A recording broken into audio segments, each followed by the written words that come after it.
Europe is going through a deep cultural, social, political, and security crisis linked to mass migration, political Islam, and the weakness of European institutions.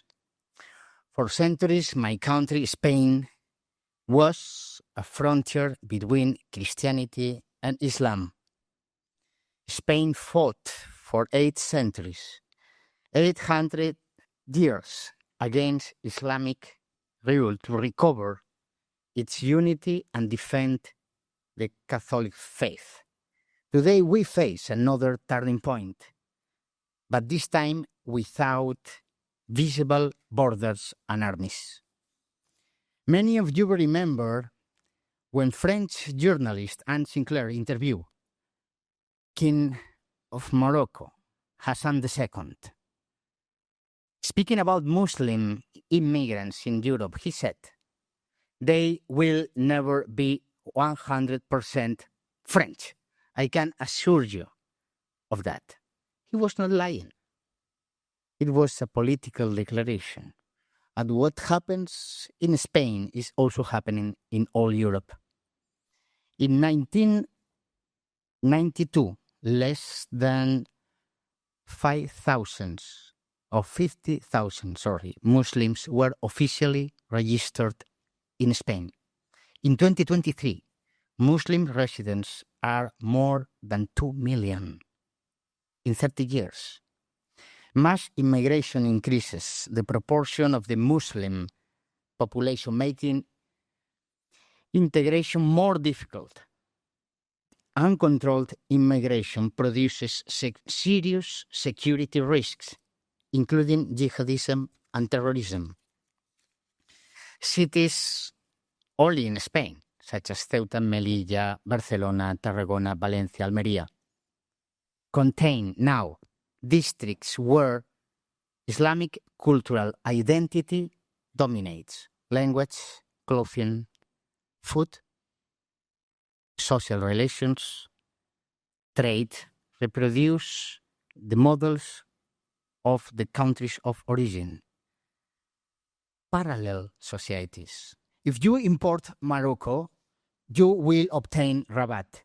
If you import Pakistan, you will obtain Islamabad.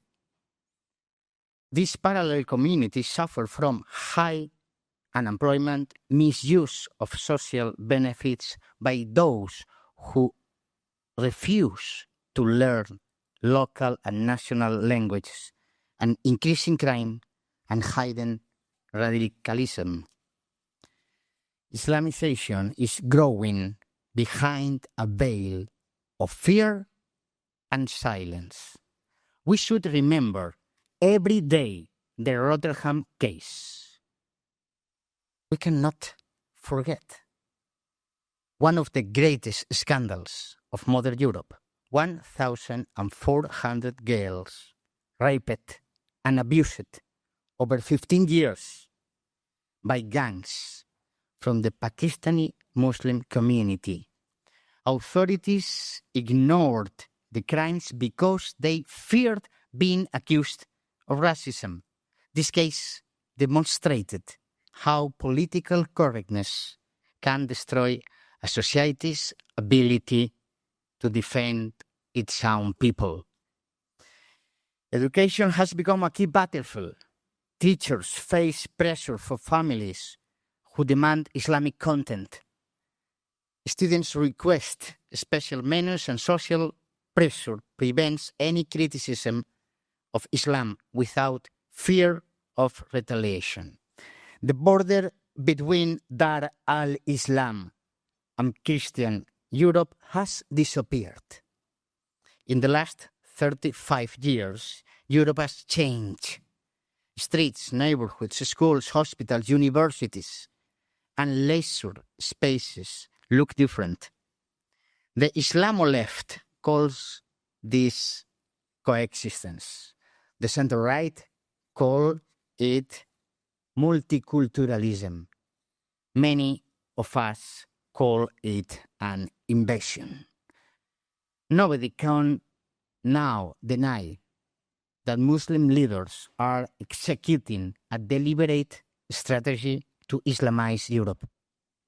The objective is not coexistence. The new Islamism doesn't use bombs.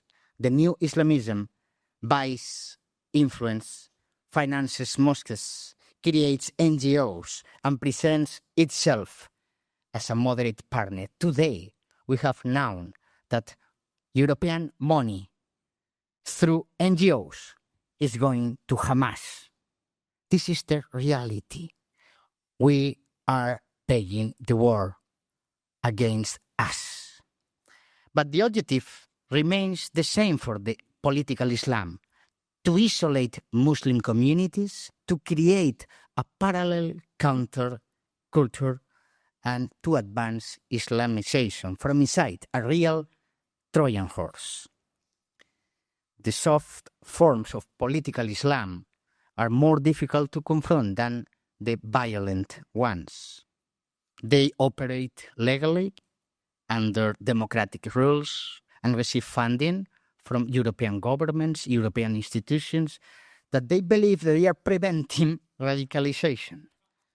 Few voices there to say that political Islam is not compatible with Western civilization. In Spain, Vox continues to repeat that every day. Dozens of local councils in Spain have used public money to finance Islamist organizations under the pretext of fighting Islamophobia. Meanwhile, funds reach Syria or Hamas, and doctrines against equality, freedom of conscience, or freedom of expression are promoted in mosques. Financing those who want to destroy Europe, to destroy you, is suicidal. But Europe, governed by elites without soul, without spirit, without principles, seems really ready to pay for its own surrender.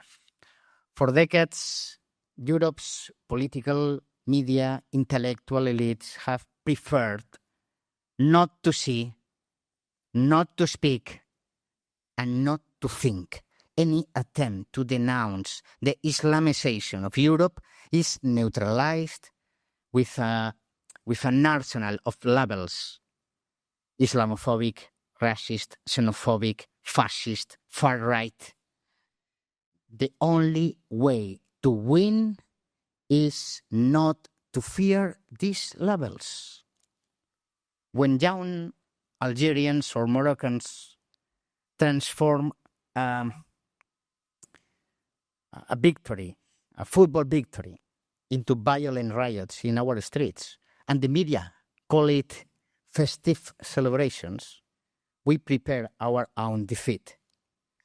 When a girl in Alicante is raped by several young men from the Maghreb, and the media hide their nationality and origin and their religion, we prepare our own defeat. Debates are censored, dissent is punished. This parallel world exists in the suburbs, in the banlieue of Paris, in Malmo, in Brussels, in Spain, in Barcelona, in Madrid, in some districts. Jihadists hide in these neighborhoods. Drugs are trafficked. Police enter only with reinforcements.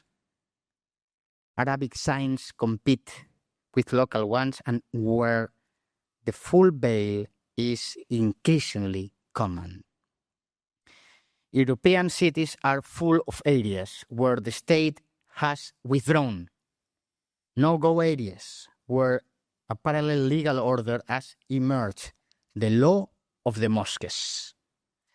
The demographic growth of Islam in Europe comes mainly from a continuous flow of immigrants, not from high birth rates. Since second and third generation Muslim families in Europe tend to have the same number of children as non-Muslims.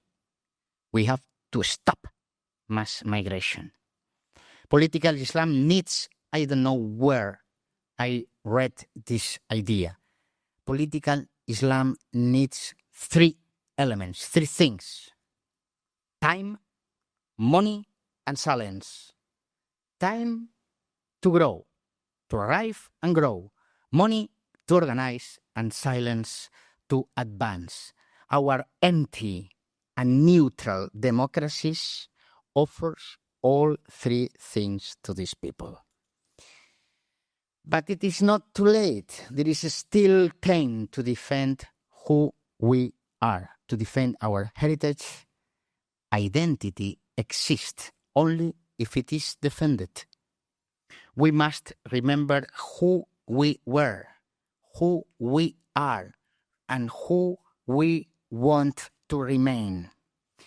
Europe has the right to protect its identity. Europe has the right to demand integration and submission, they to us. We do not have the right to surrender Europe.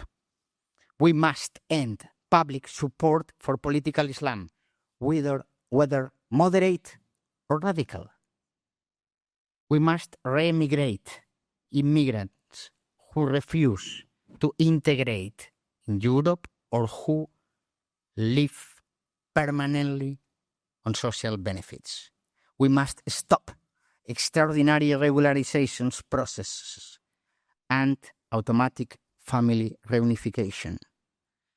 And we must confront the violence of radical Islam with all the legitimate force of the state. Let us wake up every day proud to be Spanish, Italian, French, English, German, Polish, Hungarian.